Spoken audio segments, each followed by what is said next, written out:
Hello അസ്സാം വലൈക്കും welcome back to my channel. ഇന്ന് ഞാനൊരു മേക്കപ്പ് തീമിൽ നമുക്ക് എളുപ്പത്തിൽ ചെയ്തെടുക്കാൻ പറ്റിയിട്ടുള്ള കുറച്ച് ഫോണ്ടൻ്റ് ഉണ്ടെങ്കിൽ നമുക്ക് എളുപ്പത്തിൽ വീട്ടിൽ ചെയ്തെടുക്കാൻ പറ്റിയിട്ടുള്ള ഒരു മേക്കപ്പ് തീം കേക്കിൻ്റെ വീഡിയോ ആണ് ഞാൻ ഇന്ന് ഷെയർ ചെയ്യുന്നത്. അതിൻ്റെ കൂടെ തന്നെ ഞാനൊരു സർപ്രൈസും കൂടി വെച്ച് കൊടുത്തിട്ടുണ്ടായിരുന്നു.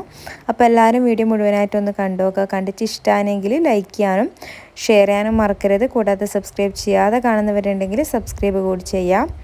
ബെല്ലൈക്കണും കൂടി ക്ലിക്ക് ചെയ്ത് വെച്ചാൽ ഞാനിടുന്ന പുതിയ പുതിയ വീഡിയോസ് നിങ്ങൾക്ക് നോട്ടിഫിക്കേഷനായിട്ട് വരും. അപ്പോൾ ഞാനിപ്പോൾ ഇവിടെ ഈ സ്പോഞ്ച് കേക്കിൻ്റെ റെസിപ്പി ഒന്നും കാണിച്ചിട്ടില്ല. ഒരുപാട് തവണ എൻ്റെ യൂട്യൂബ് ചാനലിൽ തന്നെ ഇട്ടിട്ടുണ്ട്. അപ്പോൾ ലിങ്ക് ഞാൻ ഡിസ്ക്രിപ്ഷൻ ബോക്സിൽ കൊടുക്കാം. അപ്പോൾ സർപ്രൈസ് കൊടുക്കാൻ വേണ്ടിയിട്ടാണ് ഈ ഒരു കേക്കിനെ സെൻറ്ററിൽ തന്നെ ഒരു ഹോളാക്കി വെച്ചിട്ടുള്ളത്. അപ്പോൾ ഫസ്റ്റ് ലെയർ നന്നായിട്ട് വെറ്റ് ചെയ്തെടുക്കുന്നുണ്ട്. അപ്പോൾ ഈ വെറ്റ് ചെയ്യുന്ന ഈ ഒരു സിറപ്പ് മിൽക്ക് മെയ്ഡും പഞ്ചസാരയും പാലും വൈറ്റ് ചോക്ലേറ്റും കൂടി നന്നായിട്ട് ചൂടാക്കി എടുത്തിട്ട് തണിഞ്ഞിട്ട് ചൂടാറിയതിന് ശേഷം ബോട്ടിലാക്കിയിട്ട് ഒഴിച്ചു കൊടുത്തിട്ടുണ്ട്. ഇനി അതിന് ശേഷം നമുക്കതിന് മുകളിലേക്ക് ക്രീം ഇട്ട് കൊടുക്കാം. പൈപ്പിംഗ് ബാഗിലാക്കിയിട്ടാണ് ക്രീം ഇട്ട് കൊടുക്കുന്നത്, എളുപ്പത്തിൽ ചെയ്തെടുക്കാൻ വേണ്ടിയിട്ട്. അപ്പോൾ എല്ലാ സൈഡിലും ഒരുപോലെ ആയിക്കിട്ടുകയും ചെയ്യും. എന്നിട്ടൊരു ഐസിങ് നൈഫോ വെച്ചിട്ട് നമുക്ക് എന്താ കയ്യിലുള്ള അത് വെച്ചിട്ട് നല്ല നീറ്റായിട്ടൊന്ന് ലെവലാക്കി എടുക്കുക. അതിന് മുകളിൽ കയ്യിലുണ്ടെങ്കിൽ കാഷ്യോ പിസ്ത ട്യൂട്ടി ഫ്രൂട്ടീൻ്റെ അത് ഇട്ട് കൊടുക്കുക. ഇതൊക്കെ ഓപ്ഷണലാണ്, പക്ഷെ ഇട്ട് കൊടുത്താൽ കഴിക്കുന്ന ടൈമിൽ നല്ലൊരു ടേസ്റ്റ് ആയിരിക്കും. അപ്പോൾ അതിന് മുകളിലായിട്ട് ഞാനിപ്പോൾ ഇവിടെ കുറച്ച് ഡെസിക്കേറ്റിൻ്റെ കോക്കനറ്റ് ഉണ്ടാക്കി വെച്ചിട്ടുണ്ടായിരുന്നു, അത് ഇട്ട് കൊടുത്തിട്ടുണ്ട്. അപ്പോൾ അതിൻ്റെ ലിങ്ക് ഞാൻ ഡിസ്ക്രിപ്ഷൻ ബോക്സിൽ കൊടുക്കാം. അപ്പോൾ നമ്മൾ സാധാ വാനില സ്പോഞ്ച് കേക്ക് ഉണ്ടാക്കി കഴിക്കുന്നതിലും കൂടുതൽ ടേസ്റ്റി ആയിരിക്കും ഈ ഒരു ഡെസിക്കേറ്റഡ് കോക്കനറ്റും കുറച്ചധികം കാഷ്യൂ നട്ട്സൊക്കെ ഇട്ട് കൊടുത്താൽ നല്ല ടേസ്റ്റി ആയിരിക്കും. അപ്പം ഫുള്ളായിട്ട് ഇട്ട് കൊടുത്തതിന് ശേഷം അതിന് മുകളിലേക്ക് വൈറ്റ് ചോക്ലേറ്റ് മെൽറ്റ് ചെയ്ത് വെച്ചിട്ടുണ്ടായിരുന്നു, അത് കൂടി 2 ടേബിൾ സ്പൂൺ ഇട്ട് കൊടുത്തിട്ടുണ്ട്. അതിന് മുകളിലേക്ക് നമുക്ക് സെക്കൻഡ് ലെയർ വെച്ച് കൊടുത്തിട്ട് ചെറുതായിട്ടൊന്ന് പ്രസ് ചെയ്ത് കൊടുക്കാം. എന്നാൽ മാത്രമേ നമ്മൾ ഈ കേക്ക് കട്ട് ചെയ്തെടുക്കുന്ന സമയത്ത് നമുക്ക് ലെയേഴ്സ് വിട്ടുപോകാണ്ട് നല്ല നീറ്റായിട്ട് കിട്ടുമല്ലോ. അപ്പോൾ ആ ഒരു ലെയറും കൂടി നന്നായിട്ടൊന്ന് സിറപ്പ് വെച്ചിട്ട് വെറ്റ് ചെയ്തെടുക്കുന്നുണ്ട്.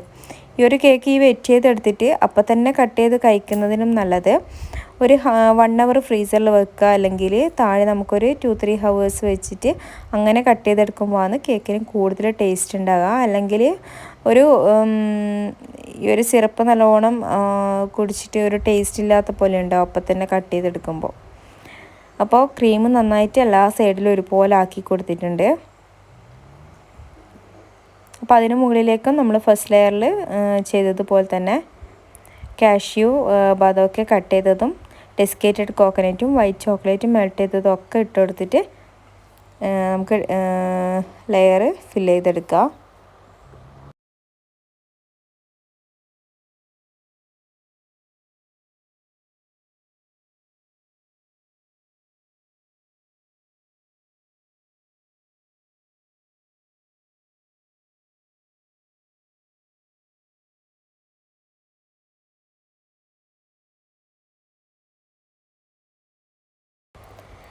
അപ്പോൾ കുട്ടികൾക്കൊക്കെ ഈ ഒരു സർപ്രൈസ് കേക്കൊക്കെ ഉണ്ടാക്കി കൊടുത്താൽ ഒരുപാട് ഇഷ്ടമാവും. ഞാനിപ്പോൾ ഈ ഉണ്ടാക്കി വെച്ച് ഈ ഒരു ഹോളിലേക്ക് ജെംസ് ഇട്ട് കൊടുത്തിട്ടുണ്ട്. കുറച്ച് ഷോർട്ട്സും ഡയറി മിൽക്കൊക്കെ കട്ട് ചെയ്തിട്ട് കൊടുക്കുന്നുണ്ട്. അപ്പോൾ അത് നന്നായിട്ടൊന്ന് ഫില്ല് ചെയ്തതിന് ശേഷം നമുക്ക് മൂന്നാമത്തെ ലെയറും കൂടി വെച്ച് കൊടുക്കാം.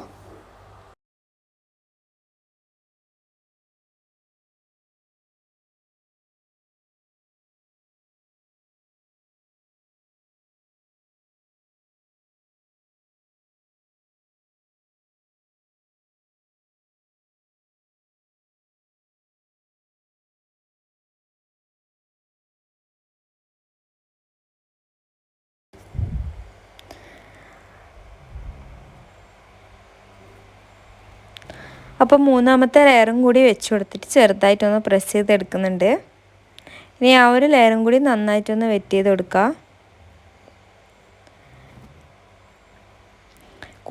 കേക്ക് കൂടുതൽ ടേസ്റ്റ് ചെയ്യാൻ വേണ്ടിയിട്ടാണ് സാധാ നമ്മൾ വെള്ളത്തിൽ പഞ്ചസാര ഇട്ടിട്ട് സിറപ്പാക്കി എടുക്കുന്നതിന് പകരമായിട്ട് പാലും ചോക്ലേറ്റും പഞ്ചസാര മിൽക്ക് മെയ്ഡ് എല്ലാം ഒക്കെ ഇട്ടിട്ട് വെറ്റ് ചെയ്തെടുത്താൽ നല്ല ടേസ്റ്റി ആയിരിക്കും. ഇപ്പോൾ ഇവിടെ കേക്ക് ക്രം കോട്ട് ചെയ്തെടുത്തിട്ടുണ്ട്.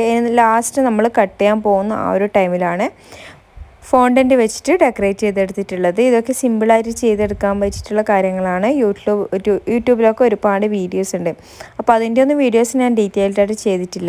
അപ്പോൾ വീഡിയോ കണ്ട് ഇഷ്ടമായ ലൈക്ക് ചെയ്യാനും ഷെയർ ചെയ്യാനും മറക്കരുത്. കൂടാതെ സബ്സ്ക്രൈബ് ചെയ്യാതെ കാണുന്നവരുണ്ടെങ്കിൽ സബ്സ്ക്രൈബ് ചെയ്യുക. Thanks for watching.